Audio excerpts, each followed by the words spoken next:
자, 저희 오늘은 그 알고리즘 효율성 분석이라고 하는 걸 좀 해볼 겁니다.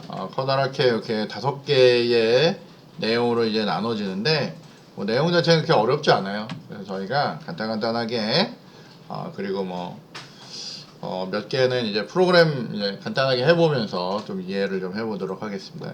이미 여러분이 자료구조 시간이나 이런 데서 대부분 다 들은 내용들이기 때문에 가벼운 마음으로 보시면 되겠습니다. 자, 지난 시간에도 잠깐 얘기했었는데 저희가 알고리즘에 대한 효율성을 나타낼 때 보통 세 가지로 얘기했어요. 하나는 시간 복잡도, 다른 하나는 공간 복잡도, 그 다음에 뭐예요? 그 다음은 코드에 대한 이해, 그죠? 코드가 얼마나 이해하기 쉬우냐, 뭐 이런 걸로 알고리즘 효율성을 나타낸다 그랬는데, 일반적으로는 뭐 공간이나 알고리즘 그 이해도 이런 거는 좀 뒷전이고요. 사실 제일 중요한 거는 여기에 있는 시간 복잡도입니다.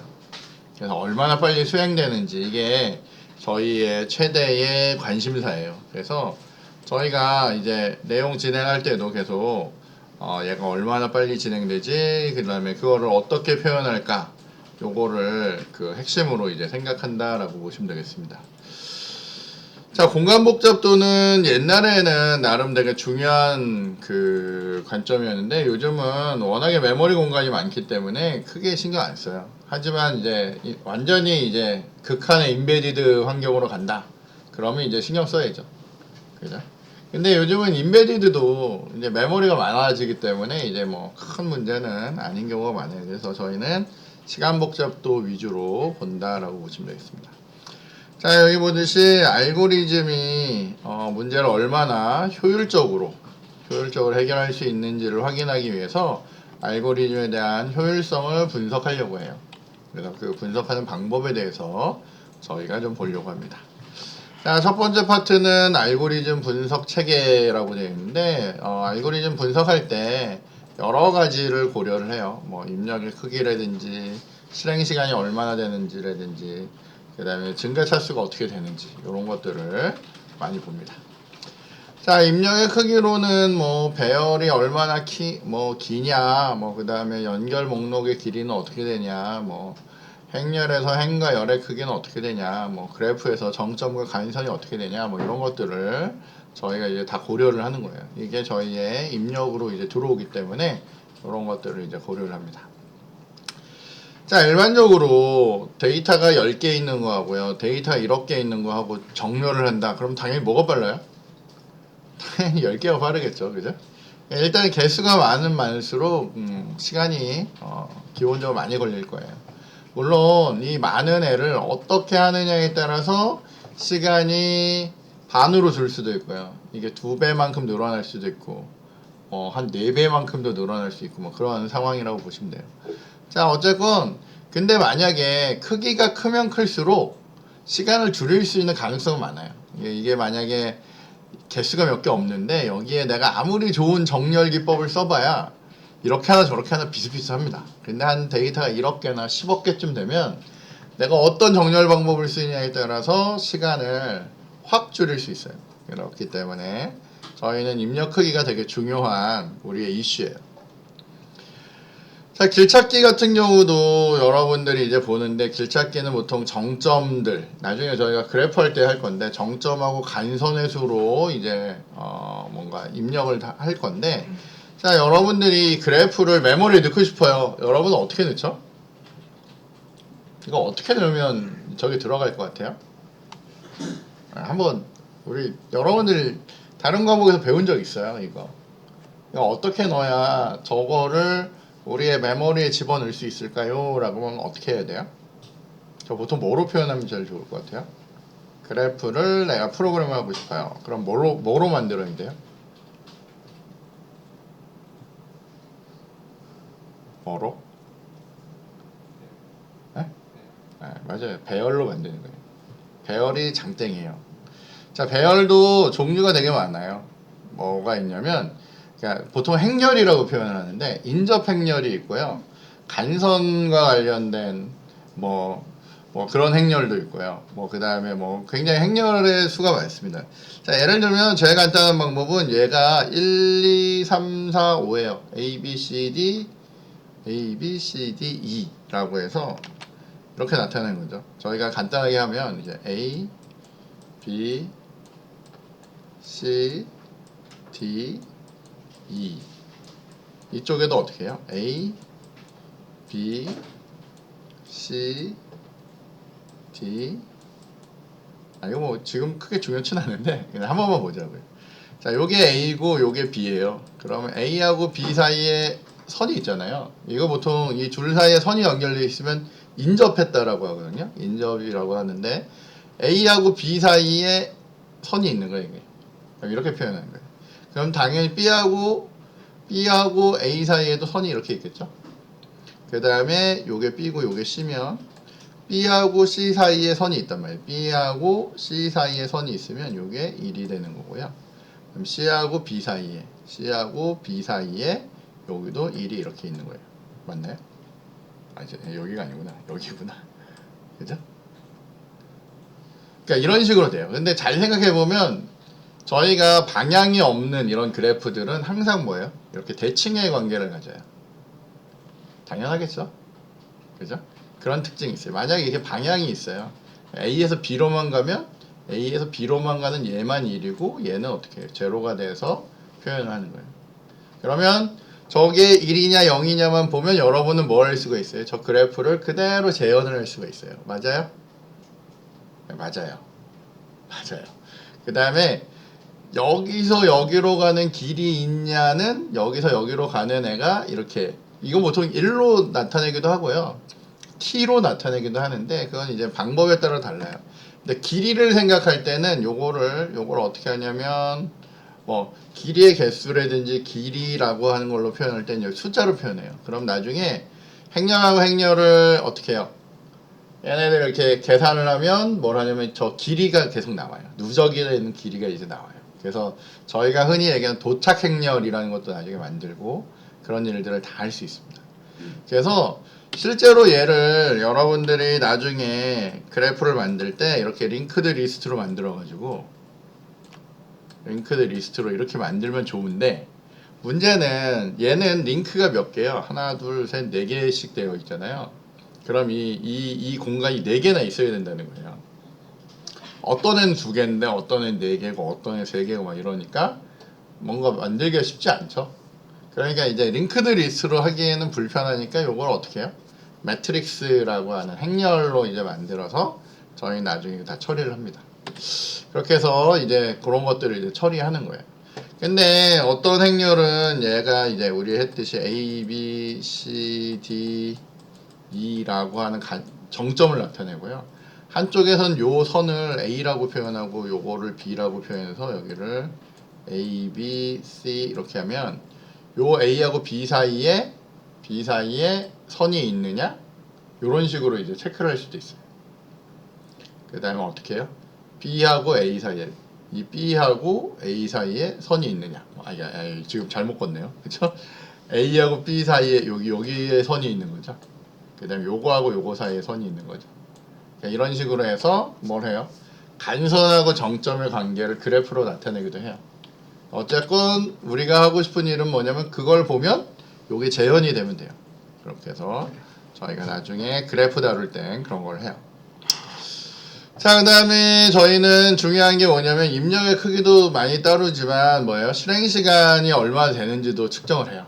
실행시간을 하는데 중요한 거는 여러분이 컴퓨터가 옛날에 쓰던 구닥다리 286이냐 아니면 요즘 쓰는 아주 최신식 게임이 돌아가는 뭐 GPU가 달려있는 이런 거냐에 따라서 똑같은 연산을 해도 어때요? 속도가 다르겠죠? 그렇기 때문에 만약에 실행시간 측정을 하는데 컴퓨터가 만약 다르다 아니면 뭐 가끔은 네트워크 상태가 다르다 이러면 속도 차이가 측정하기 되게 애매할 때가 있어요. 무슨 얘기냐면 어떨 땐 빠르다 어떨 땐 느리거나 이러면 문제가 되잖아요. 그래서 보통 그런 식으로 실제로 시간을 이 땅에서 재지는 않아요. 그거는 좀 의미가 없는 애고요. 저희는 실행시간을 어떻게 하냐면 기본 연산이라는 걸 기준으로 해서 이제 저희가 계산을 해요. 그래서 어떻게 하냐면 기본 연산이라는 건 알고리즘 실행 시간에 가장 많이 기여하는 연산을 기본 연산이라고 하는데, 그냥 기본적으로 줄 단위를 다 기본 연산이라고 생각을 해요. 그 기본 연산이 몇 번 발생했느냐 이것들을 이제 따지게 됩니다. 자, 그래서 여기 기본 연산의 수행 횟수를 입력 크기에 대한 함수로 표현을 해서 이제 나타낼 거고요. 다음 코드에 대한 기본 연산을 보면 여기서 제일 중요한 연산은 요 연산하고요. 요 연산이 제일 중요해요. 얘네들이 몇 번씩 발생하느냐를 따져요. 근데 제가 좀 이따가 제가 지금 자료를 지금 만들고 있는데 제가 좀 이따가 되게 간단한 이 기본 연산 계산하는 그 방법을 보여드릴 거예요. 그거 한 번만 보시면 이게 뭘 의미하는지 금방 이해하실 수 있어요. 그래서 왜 얘를 기본 연산으로 따져서 여러분이 얘기하는 비고 표기법이라는 게 어떻게 나오는지를 우리는 금방 이해할 수 있습니다. 자, 그래서 조금 이따가 저희가 그 비고 표기법은 보고요.